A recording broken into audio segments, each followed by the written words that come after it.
Si je te dis que tu mentais pendant que tu étais dans Secret Story, on peut dire que c'est vrai ou pas? Que je mentais.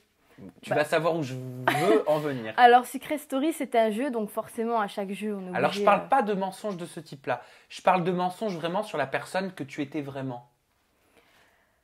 Peut-être que j'avais un petit mal-être personnel, mais après, je dirais pas un mensonge. Parce que parfois, quand on n'ose pas s'affirmer comme on fait des mensonges. Mais attention, le mot mensonge n'a pas une connotation tout le temps négative. Parfois, on ment parce qu'on ne se sent pas capable de dire qui on est vraiment, de dire la Mhm. vérité. Toi, c'est quelque chose que tu as ressenti. Peut-être, pendant des années. Parce qu'en fait, tu te mentais peut-être à toi-même. Sûrement. Et comment dire qui on est aux autres quand on n'ose pas se le dire à nous-mêmes? C'est difficile. C'est la question que je veux te poser aujourd'hui. C'est difficile parce que quand tu commences à te connaître réellement, tu as ensuite une autre peur, c'est de savoir comment les gens vont te voir. Ouais. C'est-à-dire que tu es enfin libéré de toi-même, de ta conscience, mais tu as toujours ce problème de est-ce qu'on va me juger?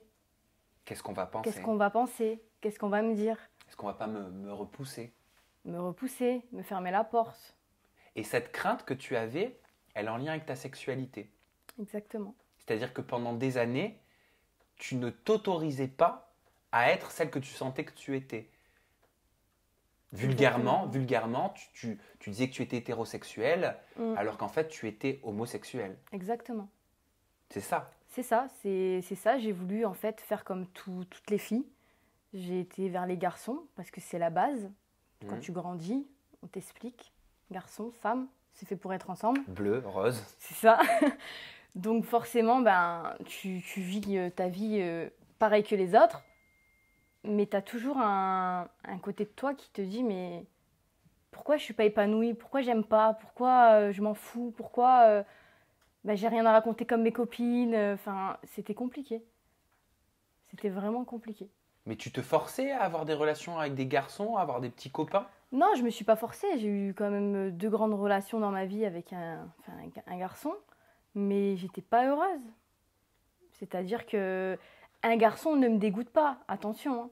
Ça me dégoûte pas. Je peux trouver des garçons mignons. C'est pour ça qu'après, je me suis plus vue comme bisexuelle que comme homo. Ouais. Et à quel âge t'as senti que tu avais une attirance, un penchant pour les femmes? En fait, tu vas trouver ça vraiment bizarre, mais je vais te dire la vérité. Ouais. Plusieurs fois, quand j'avais 14 15 ans, enfin 15 ans plutôt, parce que je sortais déjà en boîte avec Émilie, on sortait en cachette. Et je me suis fait draguer plusieurs fois par des filles.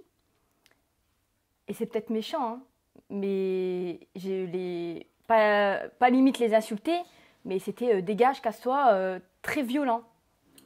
Ouais. Et comment t'expliques aujourd'hui cette violence que t'avais à l'époque dans ce genre de situation? Bah, c'est parce qu'à mon avis, comme quelque part ça m'attirait et j'aimais bien, et je voulais pas. Tu vois, ce côté, mais qu'est-ce qui m'arrive? Non, non, non. Donc du coup, j'étais très, très méchante et très, je me braquais directement. Et tu te souviens de la première fois où tu t'es laissé aller avec une femme où t'as eu, enfin oui, ce courage-là? Oui, je m'en souviens.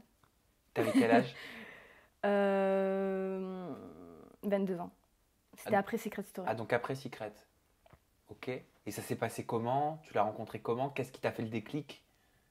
Bah, en fin de compte, avoir fait Secret Story, déjà, ça m'a fait grandir. Ça m'a fait apprendre à me connaître, etc. Et après, je suis beaucoup sortie. Donc, les prestations, les boîtes de nuit. J'ai commencé à côtoyer des homos. Mhm. Donc, déjà, ça m'a mis plus à l'aise. Parce qu'avant, côtoyais pas forcément. Et du coup, après, je me suis un peu laissée aller. Et c'est venu comme ça, naturellement. Ça a commencé par un smack. Ouais, tiens, c'est pas mal. Donc, tu joues là-dessus. Et après, tu te rends compte que tu veux plus. Et aujourd'hui, au moment où on parle, est-ce que tu te sens en adéquation avec ta sexualité? Est-ce que tu te sens sereine dans cette discussion-là? Là, je me sens bien. Mhm. J'ai plus de gêne, j'ai pas de tabou. J'en parle, ça y est, je sais que voilà, c'est Le comme ça. regard des autres te fait plus peur? Alors, le regard des autres, j'ai eu beaucoup, beaucoup de mal, déjà pour commencer par rapport à ma famille. c'est pas un sujet qu'on parlait souvent. J'ai quand même 2 grands frères aussi, de 10 ans de plus que moi, donc assez stricts aussi. Je me suis dit, et très croyants aussi. Donc, je me suis dit, ça va être compliqué. Et ça m'a mis une pression, tu peux même pas t'imaginer.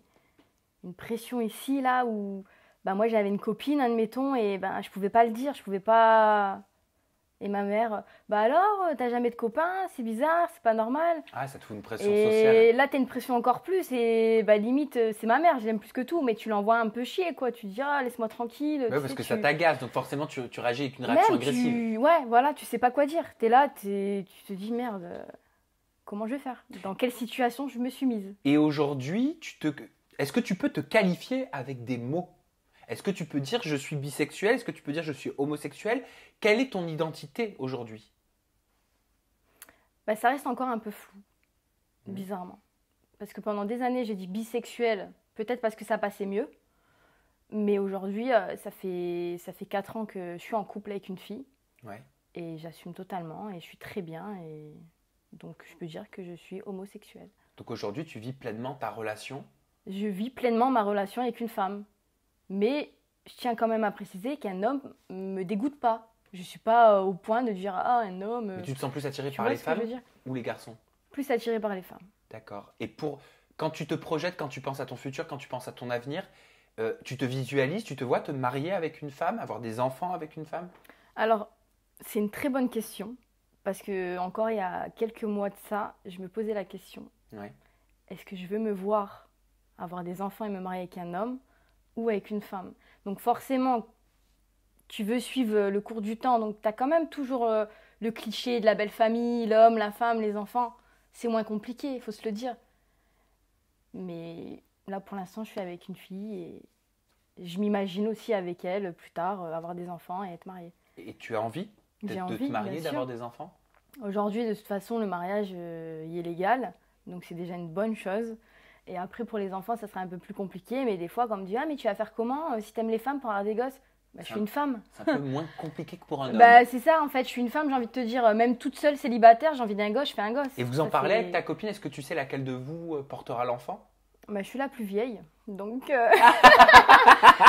on va peut-être commencer par moi. Mais non, on verra.